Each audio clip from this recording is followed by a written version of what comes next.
Unabashed. The most unpredictable, becomes a headline, the most volatile, outrageous behavior, unsubstantiated narratives, a battle of personalities. Welcome to Grand Tamasha. I'm Milan of the Carnegie Endowment for International Peace. When India went to the polls in the spring of this year, there were few states that election observers were watching more closely than the state of West Bengal. Home to 100 million Indians and responsible for 42 seats in parliament, West Bengal is always a state worth watching. Yet this time was different. For decades, the BJP has been a bit player in this eastern state. For 3 decades, the state was a bastion of India's communist parties.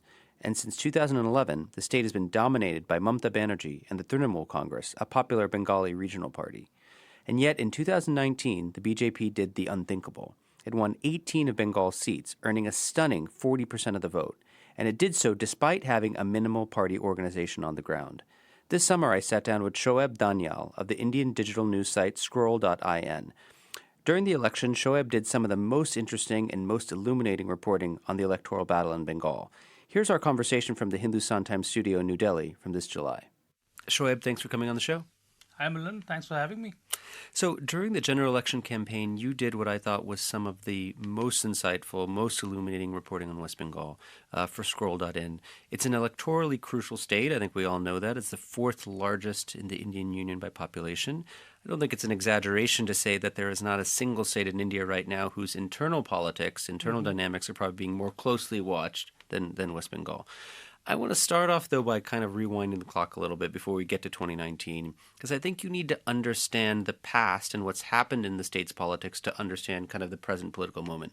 So let's go back to discuss the Chief Minister of Bengal, Mamata Banerjee. For some of our international listeners especially, who is Mamata Banerjee, if you had to kind of give a thumbnail sketch? And what was the significance of her victory in 2011, which first catapulted her to the chief ministership of the state? Yep. So Mamata Banerjee, she's basically a breakaway from the Indian National Congress, which is Gandhi's Congress. She broke away to form her own party called the Trinamool Congress, which is largely restricted to the eastern state of West Bengal. Her big claim to fame in 2011 was that she ended 3.5 decades of communist rule in West Bengal. Now, just remember, as far as I know, is the longest communists ever ruled democratically. So the communists in West Bengal... Anywhere in the world, we should mention. World. Not just in India, anywhere in the world. Exactly. So it's a remarkable feat both for the communists and for Mamata to basically dethrone this, this sort of machine on the ground in West Bengal. And she came to power, she ruled for 8 years. And she's in the news now because she really took on Modi in the general elections that happened in May. And it was a failed attempt. She couldn't defeat Modi, as is quite obvious. Modi came back with a resounding majority. And in a turn of events, she's actually, her seat as chief minister now is under danger because the BJP is encroaching on it. So, rather than hunting Modi, she's now getting hunted by the BJP in her own state. For the uninitiated, very quickly, why did she split off from the Indian National Congress of the Nehru Gandhi dynasty? Well, there might be a lot of reasons that she's given, but I think the straight reason is she wanted power. She was very popular in West Bengal, and usually how it works in India's system is that a leader stays on if he's getting anything from the center. But here, I think she thought, and correctly so, as it's quite clear since she's ruled for 8 years, she thought she was giving more to the center than she was getting back. So she decided to break away and form her own party. And she was, there are many leaders in the Congress, particularly who've done that. Sharad Pawar was part of the Congress in Maharashtra, decided to form the NCP. This is, in fact, we may be seeing even more of it now as the Congress's fortunes dip. You said she took on Modi and she lost badly. In this general election in 2019, the BJP, I think, surprised even itself, frankly. There are 42 parliamentary seats in Bengal. The BJP won 18. In the previous election in 2014, they've won 2 seats, so from 2 to 18 in a short period of time. And 40% of the vote, right? Take us inside, if you could, the kind of BJP's war room, the kind of, how did it overcome the hurdles of the past? Yeah. So, this was this great victory. It basically matched the Trinamool for vote share, Trinamool at 43%. The BJP ran an incredibly well-oiled campaign. But it ran an incredibly simple campaign. I think it had one message, one narrative to put out, which was Hindu nationalism or Hindu identity. It sort of banged on about it. I would really struggle to remember any other issue that they brought up during the campaign. Even issues that they brought up which were apart from Hindu nationalism, say corruption, they sort of eventually wound that and connected that to Hindu nationalism by saying that is somehow connected to appeasing Muslims in the state and so on. So that was this sort of, one narrative that they ran, that Hindu nationalism, Muslims are getting appeased, Hindus must vote together. I think that was one component from the narrative point of view. From the mechanics point of view, I think social media was incredibly important for the BJP. I'm going to explain that second point a bit more. The politics of West Bengal is it's a bit violent, to put it bluntly, right? To put it mildly, it's a bit violent. Politics is very fiercely contested on the ground. So what happened was the Trinamool, basically, which is the ruling party, prevented the left, the communists, from actually functioning, who are the main opposition till now. This sort of crippled them. They couldn't function on the ground. Remember, they're an old-style left party. They like to get on the ground. They like to hold rallies. They like to hold marches. That's how they've been doing it for the last 100 years. That's how they're still doing it. This crippled them. And we should say, they had been in power for 3 decades. Yeah. So they owned the streets. They owned the public mood. Yeah. 2011, like a light switch goes on and off, they're chucked out. Now she uses her power and the state machinery to just keep them down. Yeah, so in West Bengal, the police basically functions as an arm of the Trinamool Congress. It's very difficult to sort of make out where the Trinamool Congress ends and where the police force begins. So it's this complete pincer movement. The left got squeezed out. The BJP also did get squeezed out. I'm not saying the BJP didn't get affected, but the BJP basically short-circuited this by bringing in social media. You really can't police WhatsApp groups. And people have told me on the ground how the BJP walas have told me that how they got around any ban on actual organization or movement on the ground by basically setting up WhatsApp groups, by setting up WeChat groups, by setting up share chat groups and sharing these videos. And basically that's where they first started from. And of course now the BJP is present on the ground, but it's too strong to be stopped. But that initial sort of first stage was set by social media. And that sort of, it really took off from then. The BJP ran an incredible social media campaign. A Trinamool leader has told me off the record that the BJP's Facebook spend for West Bengal in 2019 was larger than the Trinamool's entire election spend. The entire election spend. Now, I have no way to Bengal. verify that. But it might be wrong on the particulars, but it's really, the ballpark message, I think, that leader told me is possibly correct. The BJP spent an incredible amount of money on social media, which the Trinamool possibly couldn't match because it's a state party. It's, it doesn't have the sort of deep pockets that the BJP has. So I think these were the two things that the BJP pulled off. And, they were also helped, I think, by factors, like one factor that I'm going to bring up, we spoke about the left, the communists. Now, the communists collapsed in a spectacular fashion. And not only did they collapse in possibly the world's weirdest political realignment, communists went over and joined the BJP. So members of this, quasi-Maoist faction of the communists at one point of time, they did admire Chairman Mao. They went over and became Hindu nationalists. Now, of course, this is obviously sounds a bit highfalutin when we sort of put it like that, but actually on the ground, the calculations were a lot simpler. The BJP provided better protection than the left did for political activity. At the end of the day, I guess, if you're a political worker, it's just a job. Well, it also gives you retribution, right? If you want to punish Mamata Banerjee and Trinamool, what better way than, the enemy of my enemy is my friend, right? 100%. Now, one party you hadn't mentioned is the Congress Party. Now, before the 3 decades of Communist Party rule, which really entrenched them, the battle was between the Indian National Congress and the Communist Party, Marxist and so on, CPM, and its affiliates. Where's the Congress in all of this? The Congress just got wiped out this time. The Congress, though, has always been a bit player, and not always, but it's been for the last 3 decades a bit player in West Bengal. But the Congress sort of got confined to a small pocket in North Bengal, where, while it was the Congress, it basically sort of remained alive because of a couple of very charismatic leaders. one of which right now is the leader of the opposition, the leader of the Congress party in the Lok Sabha, Adhir Ranjan Chaudhary. So these two very charismatic leaders, and there was this other leader called Ghani Khan Chaudhary, who was a minister in the Indira Gandhi cabinet. So these two leaders sort of kept it alive by their dint of their personality almost. But another very interesting thing is happening in Bengal, which is maybe almost a global thing, but you can see it reflected in this sort of microcosm of West Bengal, is you're having this mass identity populism that is sort of catching on. It's maybe a worldwide movement. It's certainly true in West Bengal, where people are now voting as Hindus and Muslims. This sort of, in a very odd sort of way, goes against the politics of this one grand personality holding court. Because earlier when, say, a grand personality held court, it was almost like a feudal relationship. Whether you're Hindu or you're Muslim, you sort of, you owed yourself to that man. But now the thing is, because of this sort of populist movement on the ground, people are voting as Hindus and Muslims rather than as, I like this guy, and he's given my father a job, and hence I must vote for him.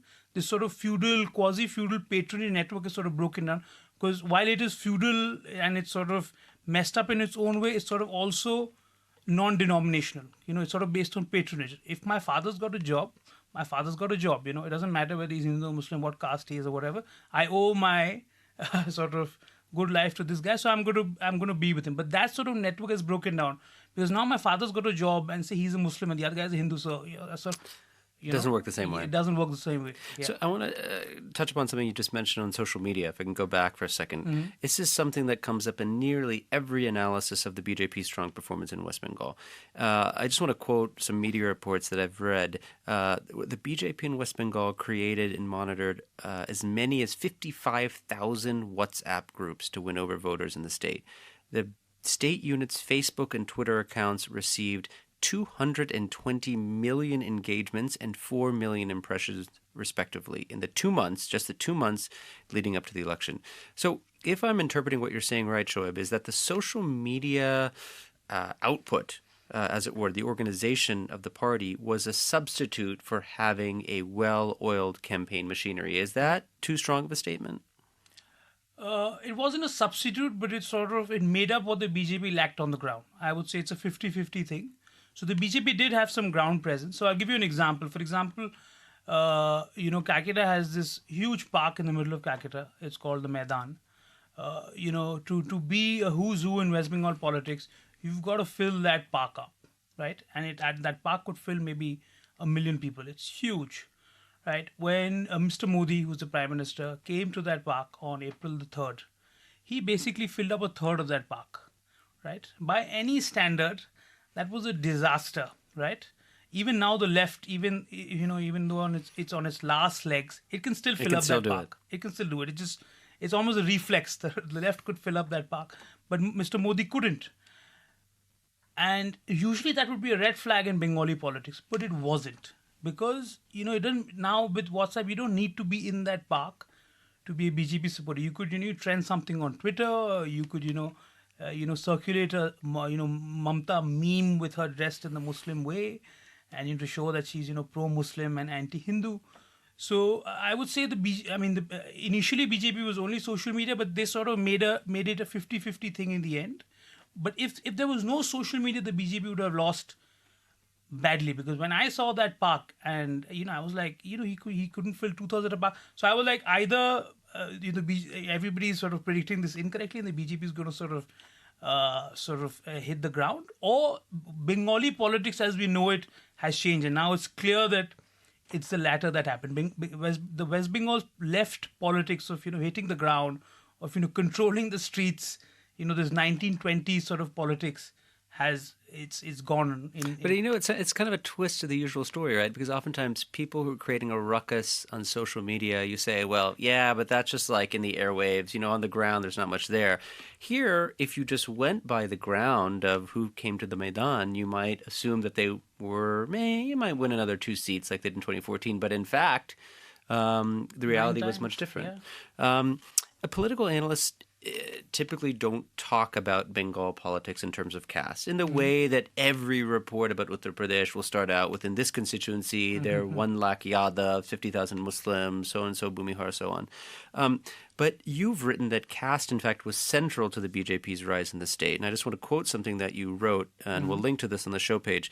Using the framework of Hindutva, Hindu nationalism, which is the kind of BJP's ideological mooring, the BJP successfully managed to enlist into its campaign lower caste Hindus and Adivasis or tribals who have been the main determinant of Bengal politics for the past decade now. Unpack this for us. How does caste intersect with this kind of class politics, this religious politics? What was going on? Yeah, this was, I think, one of the most fascinating things about this campaign for me. So I'm just going to lay out a statistic. So, when you break up the BJP support amongst castes, this is Lokniti CSDS data. So this is basically post-poll data. 57% of upper caste voted BJP in Bengal, and 61% Dalits voted BJP in Bengal. This, like you brought up the North India thing, this sort of turns Hindu nationalism on its head. Because Hindu nationalism is usually seen, and I think correctly so, as an upper caste-led movement. So while lower caste might affiliate with it, it's always led and sort of championed more strongly by the upper caste. Just to give you an example, in Uttar Pradesh, the upper caste voting share is upwards of 80%. Right? So the BJP in Bengal is more than 20 percentage points lower on that scale.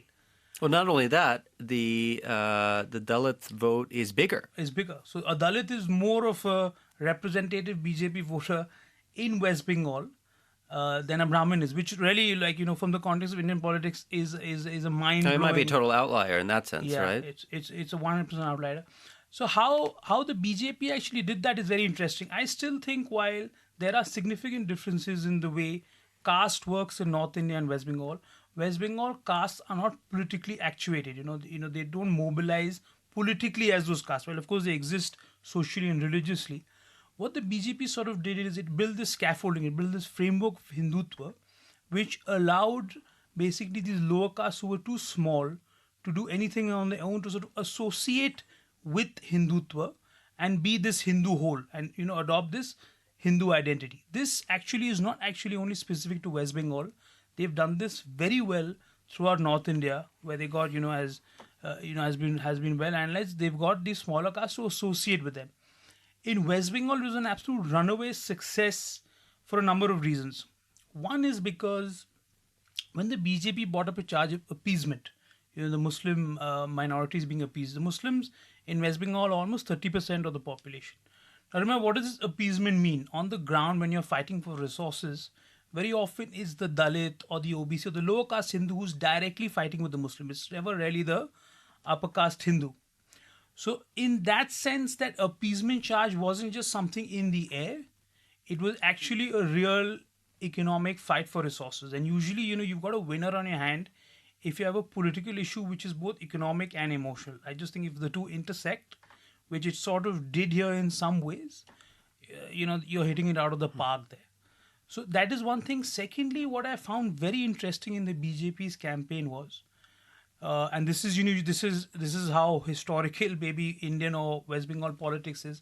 The BJP went back right to the moment of 47 when partition happened, and Bengal basically under the British was this huge province which is now divided between there's a bit of it in Assam. The largest part is now in Bangladesh, which is a independent country on its own, and around a third of it in West Bengal. So at this moment of partition, a large number of Hindus were forced to leave Bangladesh because of religious persecution and so on. Now, this BJP basically bought this persecution up using a communal angle. And as it so happens, a large proportion of the population is lower caste Hindu. So, and they have probably lost the most because of this partition. Until now, because of a number of factors, their issues and concerns were never spoken about at the top, at the high table of Indian politics. And for the first time it was. So across large swaths of West Bengal, something like maybe 10 to 20% of West Bengal right now might actually be an immigrant population from Bangladesh.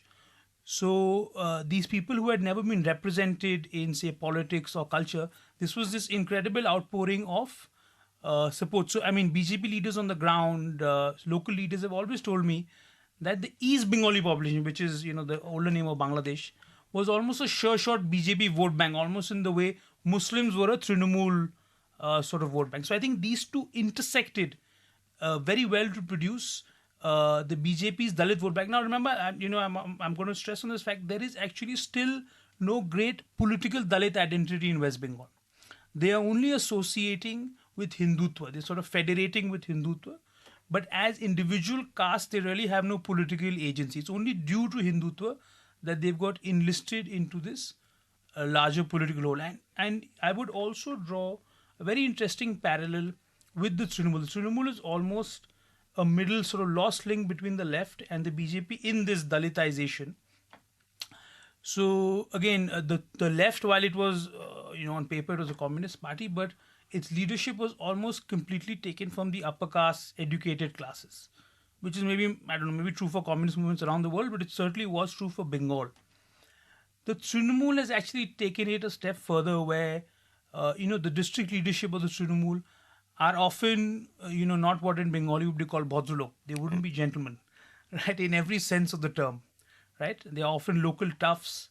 And of course, while all of that is there, they're also that their caste profile is also just, of a different character than what it was under the left. And I think the BJP is now taking it even one step further. So it's almost like a secular movement in West Bengali politics where almost BJP represents the third phase after the left and the Trinamool. We've been talking a lot about the election, and I want to shift this conversation a little bit to talking about post-election, because I think one of the most disturbing, disconcerting things to observe has been the spike in political violence after the elections. Now, there was quite a lot of violence and thuggery going on during the elections, but it's one thing to kind of see parties do that during elections, as you've written, because, you're trying to influence voters. But why are we seeing so much post-election violence in Bengal? Parties won the seats that they won, but they're not going about their merry business. Instead, we still seem to be seeing a lot of score settling. Exactly. So I'm just going to... That's actually one of the most intriguing and fascinating things about what I thought was West Bengal violence. There was more violence in the couple of weeks after the election, and till now there is still a curfew right now in a place called Barrackpore as we speak today, which is around maybe an hour from Calcutta, north of Calcutta. This was intriguing to me because, during the election, you're obviously having this big political fight. So one thing what I want to say about West Bengal is, I'm going to just quickly describe how West Bengal politics works. West Bengal politics, basically, a lot of people have described it as a party society. Now, what this means is, in other places in India, your first political identity is often your social identity, which might be, you might be a religious identity or might be your caste identity. What has been the case in West Bengal due to long years of left rule is party identity has taken a salience that it has nowhere else in any other state of India, right? In some extreme and bizarre cases, marriage relations between people from different party groups are not allowed, and it's really, and because of this, it's very violent, because you're sort of fighting, not against caste and against Hindu and Muslim, you're fighting against the Revolutionary Social Party of India versus the Communist Party of India Marxist. So it's this completely sort of party-led local, if you're in the village, your two groups are fighting. They might have many other fights because of that, but it's always conducted in the rubric of two parties. That's number one. Number two, it's very interesting is West Bengal, because of, again, long years of left rule, has an incredibly high amount of local devolution. Panchayats in West Bengal, which are, your village government, are very strong.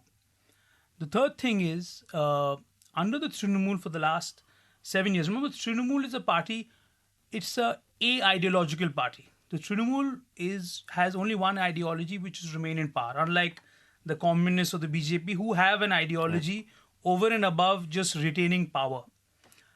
Now, the Trinamool, since it has nothing else, has actually really, in one of the weird ways, it's actually pushed local development really hard. Because what else does it have to sell to the population? So this basically came after a decade of development stagnation under the left. Because the left basically had this incredible party machine in West Bengal. So their party machine was so strong, they could just win elections based on that, party machine. They didn't really need to build a road or get water rios because they would get the votes from that locality. Yeah, they were like the only game in town, basically. They were like the only game. In fact, in Bengali, if you say I am working for the party, it means you're working for the Communist Party of India. I mean, you don't have to mention. It's only when you're working for another party that you have to mention which party you're working. I mean, now it's different, but earlier in Bengali, if you said I'm a party co-chief, I'm doing the party or I'm working for a party, everybody knew which party that. You don't have to spell it out. So it's very interesting is after the election, now that it's very clear that the BJP is the main contender to the Trinamool and it's a viable contender. What has happened is a furious fight for local government has broken out in West Bengal. Remember, to us, the Lok Sabha elections carry great import, but actually, I think to a normal Bengali villager, it's nobody bothers about who's ruling in Delhi. It's pretty also not that important who's ruling in Calcutta.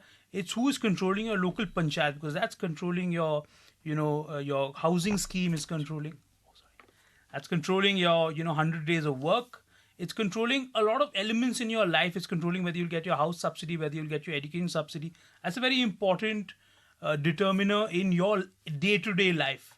So there has been now a furious fight broken out. So all the violence in West Bengal, post-election violence, is basically who's going to control the Gram Panchayat, who's going to control the local city government, who's going to control there's a mid-tier government at the block level, who's going to control that government.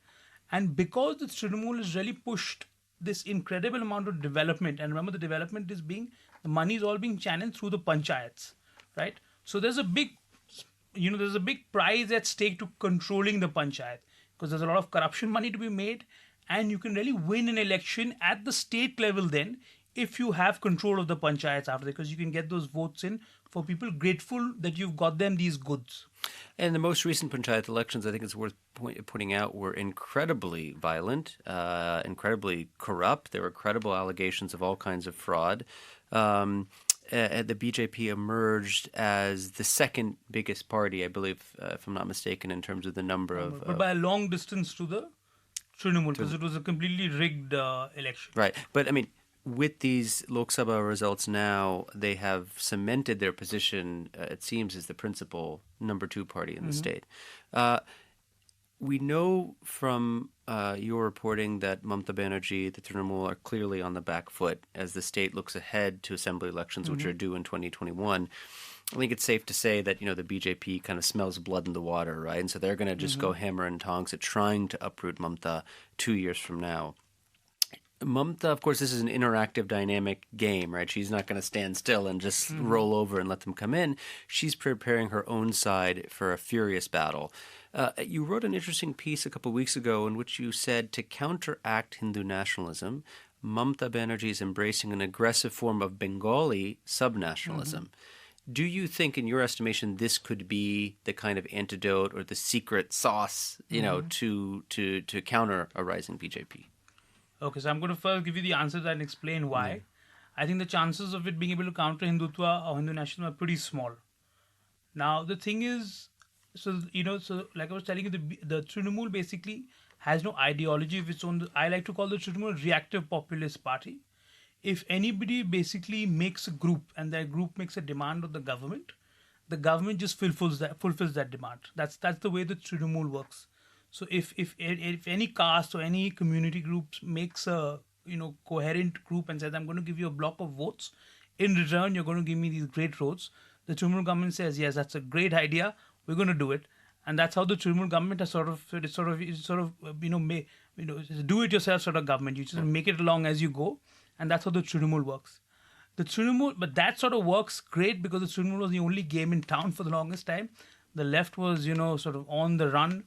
They weren't being allowed to operate on the ground. But with the BJP, that's really hit a wall because the BJP, has the money, has the organization, and has a strong ideology. So that's not sort of working anymore. So sort of in this desperate scramble, Mamata Banerjee has basically pulled out Bengali identity as a counter to Hindu identity. Now, there are a couple of reasons. So I'm going to first say that why it's very interesting that the Trinamool actually has got some traction amongst Bengali elites, which remember is an absurd thing if you look at it from the 2011 point of view. Because in 2011, the Bengali elite party were the communists, and the Bengali subaltern party was the Trinamool. So now even that's been turned on its head. One reason why Bengali elites like the Trinamool, or are making do with the Trinamool, I think now under duress, is because the BJP is often seen as a North Indian party. It's seen as a party of Hindi speakers, and there is some sort of Bengali identity that sort of is now getting activated. However, that said, unlike Hindu identity, which has more than a century of use as a political identity. Remember, I mean, while we might have many identities, it takes you need to politicize an identity and you need to make it capture power. That's a pretty big jump. Generally, it takes a long years of work. I think the RSS maybe put in 50 years of work without any chance of any hope of pay before the BJP actually became a viable contender. I think the RSS was set up in 1925. The BJP became a viable political party in 1990 or 89. Yeah, right? I mean, it's hard to imagine now, but right, I mean, they had 2 seats in They had Parliament in 2 seats in 1984. 84, right? So they put in that, hard work, this of like just going out and doing that groundwork and creating a political Hindu identity. That's not going to happen overnight for Bengali identity, right? So that's, I think, that's a long shot because of that. Secondly, I mean, the city of Calcutta, which is, really the heart and soul of West Bengal. Calcutta, where I come from. Calcutta is a city split down the middle when it comes to language. It's half a Hindi city and it's half a Bengali city, right? And usually it's seen as unremarkable that, you're talking to a person who has his mother tongue as Bengali or his mother tongue as Hindi. Unlike, the other great sub-national success story in India is Tamil Nadu. Now, Tamil Nadu really has no, Tamil identity has been politicized for a long way. The number of Hindi speakers itself in that state is so low that taking an anti-Hindi position really does not create any eddies locally. Because everyone's on the same page. Everyone's on the same page, right? Whoever you are, you're barely a Hindi speaker. There are barely any Hindi speakers. But that's not the case in West Bengal. Taking an anti-Hindi stance in West Bengal doesn't mean taking an anti-UP stance. It means basically pissing off half of Calcutta, which is a big thing to do. So and very interestingly, while Mamata, in her mercurial way, she said some incredibly inflammatory statements. She said everybody in West Bengal should speak in Bangla around one month back. But after that, she's got completely silent. So for a month now, almost, she has said nothing about Bengali sub-identity. So it's like a trial balloon, perhaps. I think so, which probably has not done very well. So she's sort of recalibrating. I want to end this conversation by asking you to reflect a little bit, not necessarily on Bengal per se, but what the BJP's surge in Bengal tells us about how the party is likely to behave in other states where it has a minimal presence. The party has its sights set on breaking into the south, where, with the exception of Karnataka, you just mentioned Tamil Nadu, it remains a bit player, right? In most of these states, it won 4 seats in Telangana, but in Kerala, Tamil Nadu, Andhra Pradesh, it's virtually nil. What lessons do you think Bengal holds for the BJP Southern strategy? If you stop and think about the elements of its success and what worked in Bengal, are there other things you think the party could learn that it might apply usefully in other places? So I think the big takeaway and the big really sort of headline for the BJP when it won West Bengal is it has forever lost the stigma and taint of being a North Indian Hindi party. Right? I don't think anyone can ever make that charge now with any seriousness. Now it has captured a state which had this highly developed sense of sub-identity in itself. If 40% of Bengalis have voted for the BJP, I mean the BJP is a Bengali party, right? I mean by any standard. So it's completely lost that. It's completely lost that labeling, that stereotype. Which had some basis in fact earlier, but it really doesn't anymore. So I think the BJP can sort of go ahead and sort of really, and I think the BJP is going to really make strong attempts to conquering the South now. The second thing I think, which is also a learning from North India, but is really I think a learning from West Bengal, is how to marry caste and Hindutva. Like there was almost this stereotypical thinking in academia and journalism and in many other places, that Hindutva and caste somehow work at cross purposes with each other, right? So if you're doing lower caste politics, you are by definition anti-Hindutva and vice versa. And maybe that held, in the early 90s. I'm not saying that's completely untrue, But it certainly does not hold on because the BJP has really, has really worked out how the Hindu identity, in many ways, say I think for the West Bengali Dalit is an aspirational identity, right? It sort of brings him an identity. It helps him to also work out local issues. So it's a good identity to have for him from that point of view. It might be different for a person in Calcutta, an upper caste Bengali in Calcutta, but for maybe a low caste Bengali in say the districts, Hindutva is almost like a way to climb the ladder socially. I think this is, and what is also done is you've seen that lower castes basically often do not have the same fidelity to same sort of whatever. They don't really hold state identity as strongly as elites do, which is maybe true for every identity in the world. Elites are basically the people who sort of hold identity and sort of work with it. So you're sort of bypassing local elites and going directly to your Dalits and your OBCs using this framework of Hindutva. And I think we are seeing some stirrings of that in Tamil Nadu. You do have Hindutva groups active there. And I think that's the way to, I think it's a really strong electorally sound and ideologically sound platform for the BJP to work on in other states. So Shoaib, this story is only going to get, I think, deeper, more fascinating, more controversial, perhaps more violent as we get closer to the date. We look forward to your reporting and hope that, as we inch towards the assembly elections, you'll come back and tell us what your ground reporting is showing. Thanks for coming on. Thank you so much for having me, Milan. Thank you. Grant Tamasha is a co-production of the Carnegie Endowment for International Peace and the Hindustan Times. You can find us on iTunes or wherever you get your podcasts. Don't forget to rate and review. It helps others find the show more easily. For more information about the show and to find the writing we referenced on this week's episode, visit our website, granttamasha.com. Production assistance comes from Megan Maxwell and Rachel Osnos. Tim Martin is our audio engineer and Lauren Dueck is our executive producer. Thanks for listening and see you next week.